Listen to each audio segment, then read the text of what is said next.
Hello అండి. Welcome to Prasad's kitchen. నేను మీ ప్రసాద్ వేములపల్లి.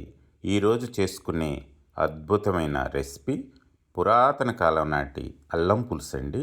దీని తయారీలోకి వెళ్తే ముందుగా 2 ఇంచుల అల్లాన్ని తీసుకుని శుభ్రంగా చెక్కు తీసేసి కడిగి ముక్కల్లా కట్ చేసి మిక్సీ జార్లో వేసుకుందాం. అలాగే ఒక చిన్న సైజు ఉల్లిపాయను కూడా పెద్ద ముక్కల్లా కట్ చేసి వేసుకుందాము. ఇందులోనే రుచికి సరిపడా ఉప్పు, 2 టీ స్పూన్ల కారం కూడా వేసుకుని కాస్త బరకగానే దీన్ని మనం మిక్సీ పట్టుకుందామండి. ఇదే ఈ పులుసుకి మెయిన్ ఎసెన్స్ అండి. ఇలా పట్టుకుంటే సరిపోతుంది. ఇప్పుడు స్టవ్ వెలిగించి ఒక కడాయి పెట్టుకుని 3 టేబుల్ స్పూన్లు ఆయిల్ వేస్తున్నాను. నూనె వేడెక్కగానే చిటికెడు మెంతులు, అర టీ స్పూను ఆవాలు వేస్తున్నాను. అలాగే టీ స్పూను మినపగుళ్ళు కూడా వేసుకుందాము. అర టీ స్పూను జీలకర్ర వేస్తున్నాను. ఇప్పుడు 2 ఎండుమిరపకాయలు కూడా వేసుకుందాము. వీటన్నిటిని గోల్డెన్ బ్రౌన్ వచ్చే వరకు వేయించుకుందామండి. చిటికెడు పసుపు కూడా వేసాను. స్టవ్ ఫ్లేమ్ని సిమ్లోనే పెట్టుకుని వేయించుకుందామండి. వేగేసాయి ఇవి. ఇందులో ఒక 7-8 చిన్న సైజు ఉల్లిపాయలు వేస్తున్నాను. అలాగే 2 పచ్చిమిరపకాయలను కూడా వాలికలు చేసి వేస్తున్నాను. ఒక 10 వరకు వెల్లుల్లి గబ్బాలు పొట్టు తీసి వేసాను. ఒక రెమ్మ కరివేపాకును కూడా వేసుకుందాము. ఇవన్నీ కొంచెం మగ్గే వరకు వేయించుకుందామండి. ఇందులో ఇప్పుడు టీ స్పూను జీలకర్ర పొడి వేస్తున్నాను. అలాగే అర టీ స్పూను మెంతుల పొడి వేస్తున్నానండి. ఈ జీలకర్ర మెంతుల పొడి పులుసుకి మరింత రుచినిస్తాయండి. వీటిని కూడా ఈ నూనెలో వేయించుకోవడం వల్ల చాలా బాగుంటాయి.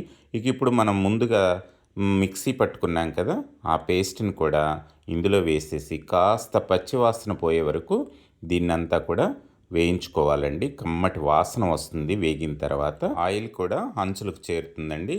ఒక పెద్ద నిమ్మకాయ సైజ్ అంత చింతపండుని ముందే నానబెట్టుకుని రసం తీసుకున్నాను. దాన్ని కూడా వేసేద్దాము. అల్లం పులుసుకి అవసరమైన నీళ్లు కూడా యాడ్ చేసుకుని మూత పెట్టుకుని సన్నటి సెగపైన దీన్ని ఒక 3 నిమిషాల పాటు ఉడికించుకుందామండి. ఈ పులుసు ఉడుకుతుంటేనే ముక్కు పుటాలు అదిరిపోయే కమ్మటి వాసన వస్తుందండి. దీనికి ఒక టేబుల్ స్పూన్ బెల్లాన్ని కూడా జోడిద్దాము.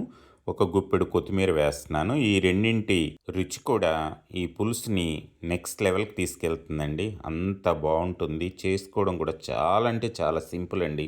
మన ఇంట్లో కూరగాయలు ఏమీ లేనప్పుడు, లేదా సీజన్లో మారుతున్నప్పుడు, మన పొట్ట ఆరోగ్యంగా లేనప్పుడు ఇలాంటి పులుసును మనం తయారు చేసుకుని తిన్నామనుకోండి, మన ఆరోగ్యం మన చేతుల్లో ఉంటుందండి. పిల్లలు కూడా ఈ పులుసు టేస్ట్ని బాగా ఎంజాయ్ చేస్తారు. కాస్త ఘాటుగా, తియ్యగా, కమ్మగా ఉంటుందండి.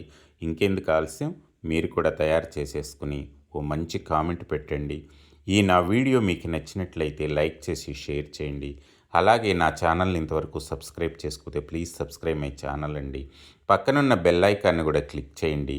ఎప్పటికప్పుడు నా నోటిఫికేషన్స్ అన్నీ మీకు తక్షణం అందుతూ ఉంటాయండి. మీరిచ్చే సపోర్టు నాకెంతో బలాన్ని ఇస్తుందండి. మరిన్ని మంచి రెసిపీలు తయారు చేయడానికి యూజ్ అవుతుంది. మీరు నా ఛానల్ని నన్ను ఆదరిస్తున్నందుకు పేరు పేరున ధన్యవాదాలు తెలుపుకుంటున్నానండి.